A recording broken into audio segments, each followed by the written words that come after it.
Équateur Mambenga en général, pays ya Mbandaka en particulier, sango oyo eza penza ya bino. CAA, Compagnie Africaine d'Aviation, mokonzi mpe fumu ya mapata, azongiseli bino bavol na ye na ba destination ya Kinshasa Mbandaka Kinshasa, Kinshasa Kindu Kinshasa, nyonso eza kosalema na Airbus A320, ba destination ya boye, okokuta ngo place mosusu te, kaka na CAA, Compagnie d'Aviation oyo ba Congolais balova, à partir déjà ya le 19 décembre 2022, kwenda vutuka Mbandaka na Kindu, kokende yango ekomi neti na sima ya ndako à travers reprise ya bavol kitoko oyo. CAA, facilitateur ya bana Congo, mosungi, aboya ba Congolais balela. CAA, balinga kamboka boete, vous êtes trop amoureuse du pays. Mardi, merci pour vos belles la télévision, on a vu pour la info. Lingala journal, il y a peuple pour la peuple, tout font la journal pour le il y a président de la République, un des premiers ministres Jean-Michel Samba Kendaki, Kota la Mausolée, il y a Laurent Désiré Kabila, troisième président de la République démocratique du Congo. Il y a une occasion, il y a 22e anniversaire, il y a assassinat Nadine Nassona, Azaki Simasima Naye. 16 janvier 2001, 16 janvier 2023, jour pour jour, et Bongo 22 ans, depuis assassinat Naye Mouzé Laurent Désiré Kabila, Oyo Azali Bongo, troisième président de la République démocratique du Congo, depuis accession Naye na souveraineté nationale, na occasion Wanande, premier ministre Jean-Michel Samba Lukonde Kenge, a procédé qui au nom ya président de la République Félix Antoine Tshisekedi Tshilombo, na dépôt ya gerbe de fleurs na mausolée ya illustre disparu kuna na Gombe. Chef ya gouvernement liboso nanu abandaki na ko déposer gerbe de fleurs na tombe ya illustre disparu na sima a salué ki ba membre ya fondation Musée Laurent Désiré Kabila oyo bazalaki présent na mausolée ya héros national avant à signer livre d'or et pa wapi akomaki quelques mots pour na ko rendre hommage na oyo ba bengi bongo les soldats du peuple, paix héros national, Musée Laurent Désiré Kabila. Juste un seul message, toutes les nations doivent savoir reconnaître les grands hommes qui ont fait leur histoire. Musée Laurent Désiré Kabila a certainement marqué l'histoire de la République démocratique du Congo. Et on n'oubliera jamais ce slogan qui était le sien, qui est ne jamais trahir le Congo. Pour nous, c'est tout un programme et nous estimons qu'il faut s'inscrire dans ce message qui avait été laissé. Et donc, ne jamais trahir le Congo, hier, aujourd'hui et demain. Boye Bake premier ministre azalaki accompagné na cérémonie ya hommage oyo na quelques membres ya gouvernement na ye tomona kibongo ministre d'État na charge ya aménagement du territoire, ministre ya entrepreneuriat, petite et moyenne entreprise, ministre ya culture PR, pe quelques membres ya cabinet na ye. Parmi les personnalités qui ont déposé gerbe de fleurs dans mausolée, il y a Laurent Désiré Kabila, tout le monde qui présence, il y a colonel Edi Kapende, il y a quand il y a Mosé Laurent Désiré Kabila, Natango, il y a assassinat na Yebolanda, na micro, il y a Nadine Nassona et Stéphane Askandi. C'est un grand jour où la pluie s'est abattue sur la République. C'est comme aujourd'hui, le soleil avait disparu. Beaucoup d'entre vous n'ont pas observé les phénomènes de ces jours-là. Et ceux qui ont récupéré l'histoire vous ont manipulé, vous ont raconté des mensonges, vous avez grandi dans les faussetés. Cette journée, pour moi, c'est une journée de deuil. Un deuil à l'encre indélébile. Ça finira chez tout le monde, sauf dans ma mémoire. C'est les jours où la République a perdu son véritable leader. Mais en même temps, c'est un jour qui doit donner l'espoir. Vous avez dit que ça fait 22 ans que j'étais en prison et tout ça. Mais aujourd'hui, Aujourd'hui, si je suis devant vos micros, c'est grâce à une personne. Cette personne s'appelle le président Félix. C'est là qui a décidé de me libérer pour que je me joigne à vous tous. De sorte que nous puissions rendre hommage à lui, les lions de la République démocratique, Laurent Désiré Kabila. J'ai donc double sens, pleurer mon père et en même temps remercier celui qui a permis que j'ai eu l'occasion de pleurer mon père. Voilà. Tobeta bongo masolo ya province ya Haut-Uele pour na que Christophe Basseyane Nanga, gouverneur ya province Oyoye, a présidé qui semaine passée toute première réunion extraordinaire ya conseil des ministres. Nadine Assona, pas précision. Ezali mbala liboso pona année 2023 gouverneur Christophe Basseyane Nanga l'homme fort akutana na ba membre ya gouvernement na ye pona séance d'orientation membre nyonso azalaki instruit pona concrétisation ya programme ya action ya gouvernement na secteur na ye ndenge Jean Chrysostome Ngwandanzwa oyo azali bongo porte-parole intérimaire exécutif ya gouvernement atalisi. Les gouverneurs de province rappellent à toute la population qu'il y a impérieuse nécessité de s'enrôler massivement pour participer aux joutes électorales. Na eleko ya échange na bango na seni autorité provinciale a réaffirmaki détermination na ye ya ko accompagner centrale électorale pona enrôlement moko massif pona population na ye pona forte représentativité ya bato nyonso na juridiction na ye na ba différentes chambres législatives. Nous aurons beaucoup d'enrôlés, beaucoup plus d'électeurs. Et les jours du vote, il faut participer. Et nous, dans les Hautes-Uele, nous avons notre candidat, c'est le chef de l'État, Félix Antoine Tshisekedi, et nous devons le soutenir, c'est tout. Na ouverture ya banzela, sécurité na amélioration ya climat ya ba affaires amorcées depuis 2019 Haut-Uele et comme moko ya ba destination privilégiée ya sous-région et pas wapi optimisme ya gouverneur na bango pona augmentation ya nombre de sièges. Kaka la masolo ya province Haut-Uele boyeba que gouverneur Christophe Basseyane Nanga ayamba qui semaine passée na cabinet ya Mosala directeur général et opérateur ya firme Kibali Gold Mine Arthur Kibali. Nadine Assona ma précision. Gouverneur ya province ya Haut-Uele Christophe Basseyane Nanga ayambaki na audience week-end eleki mingi penza na cabinet na ya Mosala nouveau directeur général ya ba opération ya firme Kibali Gold Mine ezali bongo monsieur Arthur Kibadi. Autorité provinciale azalaki entouré na ministre provincial ya mine pe directeur ya cabinet nae et longona directeur de cabinet adjoint pe ba personnalité mususu pe politique ya province ya Haut-Uele liboso ba panzi sango na suka ba échange na bango Arthur Kibali ye atalisaki ke ayaki ko présenter ba civilité nae et pa ya premier citoyen ya province pe kozwa na ngambu nae bénédiction avant entrée nae na fonction. Alobi ba présenter ba civilité et paye à son excellence gouverneur ya province ya Haut-Uele pe ko discuter elongo na ye pona makambo etali ba question ya ndenge na ndenge pe lisusu de manière générale ba yaki ko présenter ye ba ve pona année 2023 pe koye bandenge ni kosele partenariat oyo ezalaka toujours entre province ya Haut-Uele et longona entreprise na bango Kibali Gold Mine ndenge atalisaki avant à promettre que continuer collaboration moko ya makasi entre deux parties province oyo et ambi bango ba travailler mingi pe bazali ko compter ko renforcer le sous partenariat bango ba yinde ko renforcer pe ko pérenniser partenariat oyo ensemble ba mema bateau oyo na ndenge ya malamu Nangambo naye chef ya exécutif provincial a présenté et paye ba haute nae ba félicitations pour na élévation na bango na grade ya directeur général chargé à ba opération ya géant minier oyo na kati ya province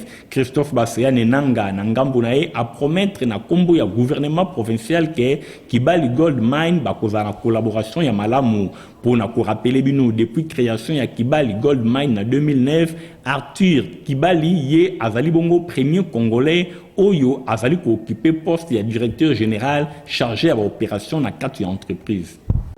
Honorable Anissé Kuzunda Yepe akendaki ko se faire enrôler mokola jeudi 12 janvier kuna na cité Pumbu na commune ya Mongafula azalaki accompagné na base na ye sima na ye Jadine Malembe.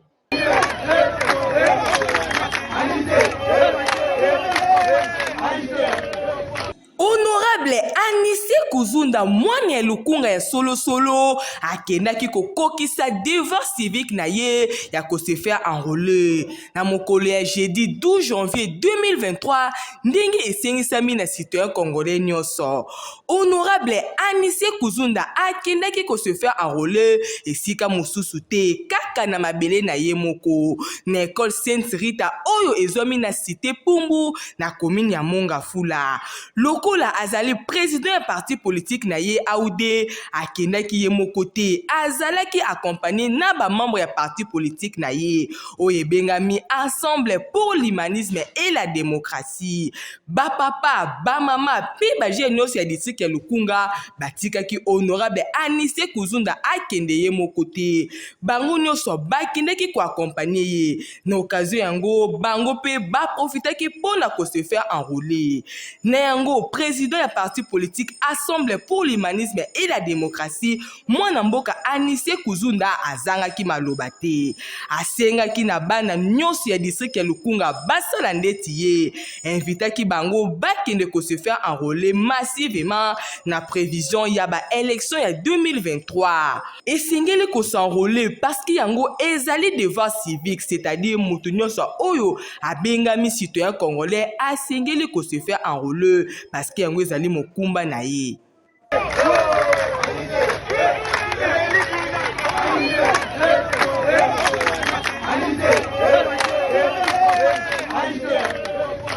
Na tour na ye pe akendaki kuna na école Saint-Hilaire na Kimbatseke mwana mboka Eric Mwamba azwaki carte de lecteur na ye bakaza président ya fondation Eric Mwamba.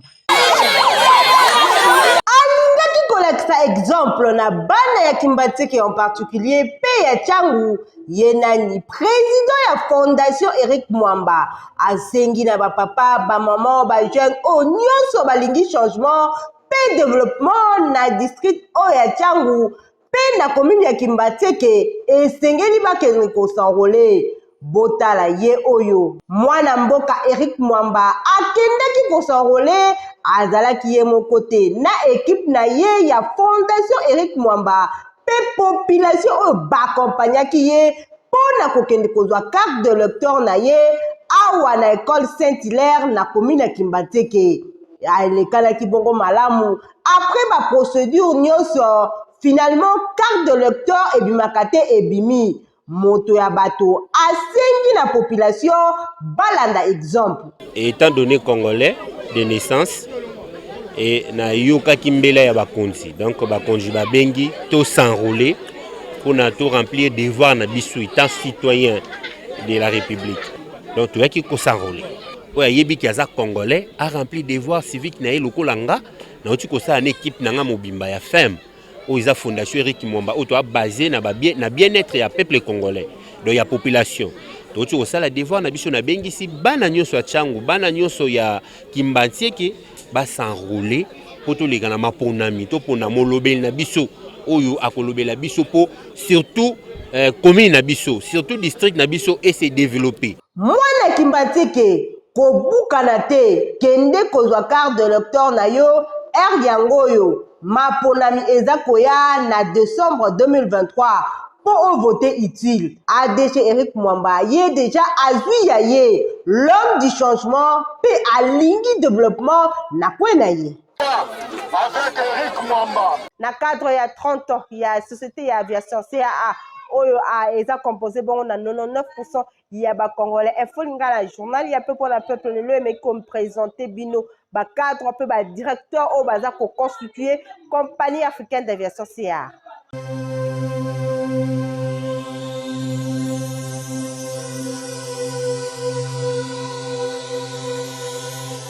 CAA spécialiste à Congo profond.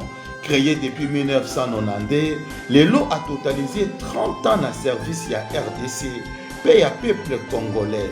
95% d'agents à CAA bazali bongo ba congolais ya poso, ba congolais ya makila, pe ba congolais ya nzoto, c'est-à-dire ba congolais à 100%.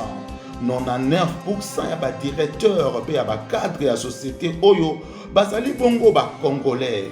Na yango CAA azali véritable locomotive na secteur ya aviation ya RDC pour apesi valeur pe chance na ba congolais oyo bazali bongo mingi na bango formé na CAA. Et sengel boye ba ke majorité ya ba directeur oyo to 99% na ba directeur oyo ba bandi carrière na bango na CAA lokola ba agent simple pe lelo bazali bongo ba directeur pe ba cadre oyo bazali ko sala fierté ya société oyo.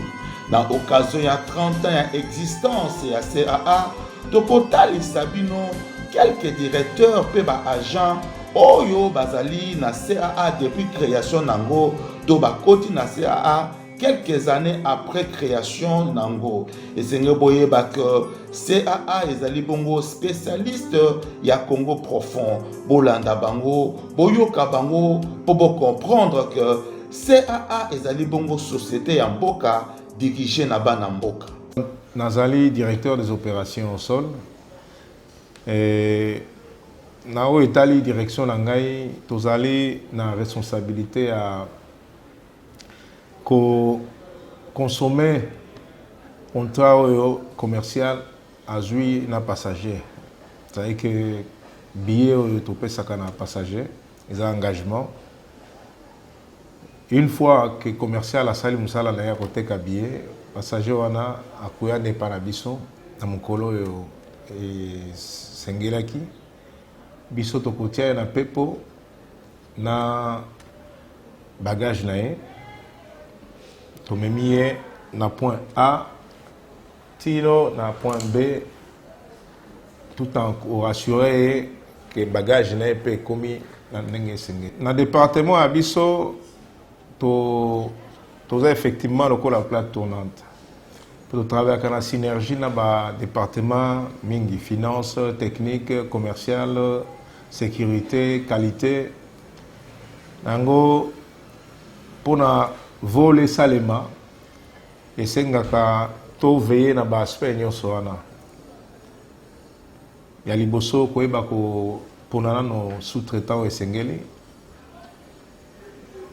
ya mibale faut koyeba ko préparer selon besoin ya commercial pepo ko bongisa pepo wana donc pepo tango tozo yango na technique. Il faut qu'on nettoie yango, qu'on sokola yango na ndenge sengeli, na normes et procédures. Si ma ko sokola yango, il faut qu'on lukela yango carburant. Et carburant wana, il faut qu'on soit na kusala moi, qu'on ane kenge na ba prévision selon destination, puisque mboka na biso na ba réalité belé, na bisika musu sous carburant ezali na destination musu ezate, donc tozana charge ya couvrir que vol wana salema ndenge sengeli, c'est-à-dire qu'on prévoit le nécessaire paix en carburant. Tozana communiqué à professeur Dan Kuba Bolanda lecture nero.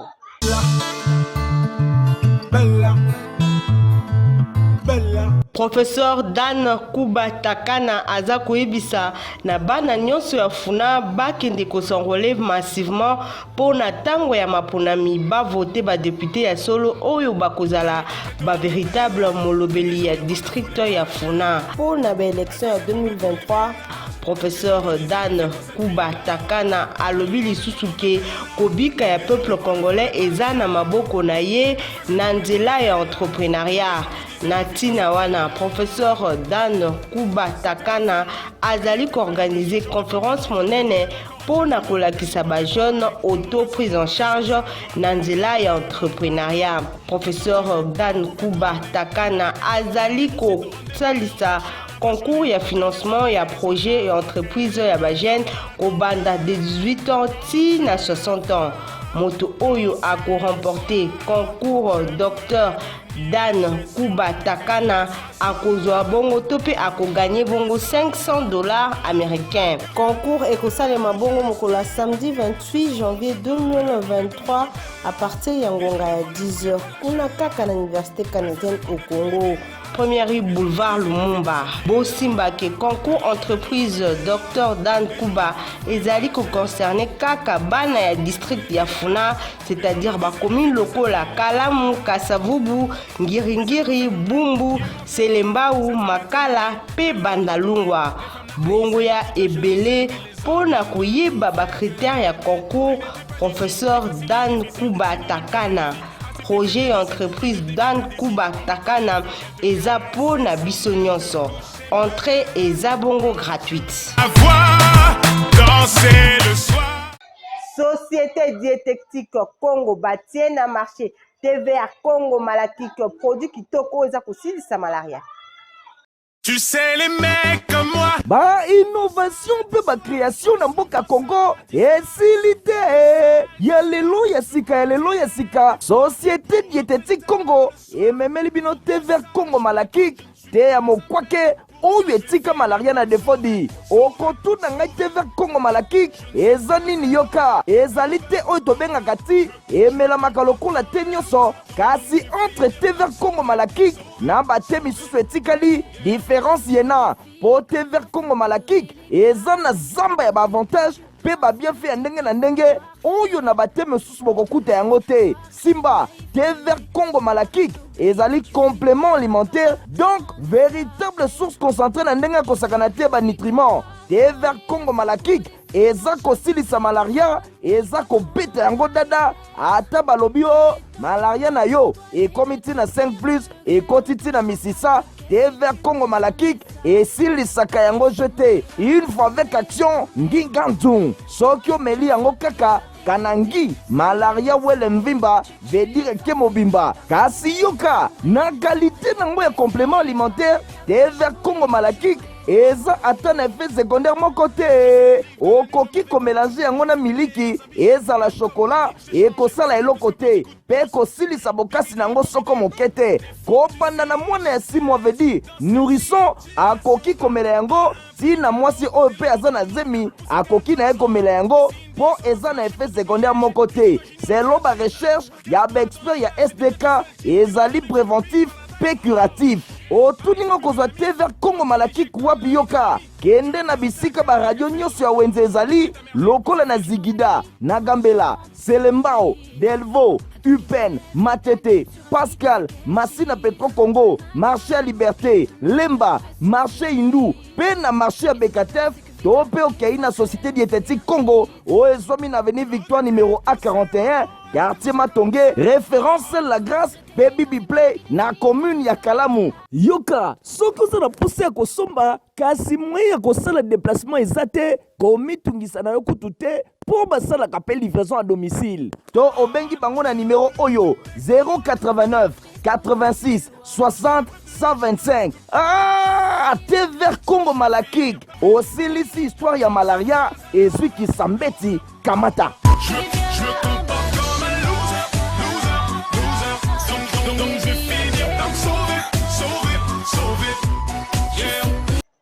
Bozalaki ebele pona kolanda telefone ngala journal ya pe pona pe bosepele ki nango kisa merci na Igor Tingi azalaki na sima ya caméra. Concours rédactionnel Nadina Sona Jadine Malembe supervisé simama ki epa héritier Mapindemi Fabrice Ndombi azalaki bongo na montage ngala bino topusani rendez-vous mikolo ezali koya lobi bokolanda bongo Nadine Asona.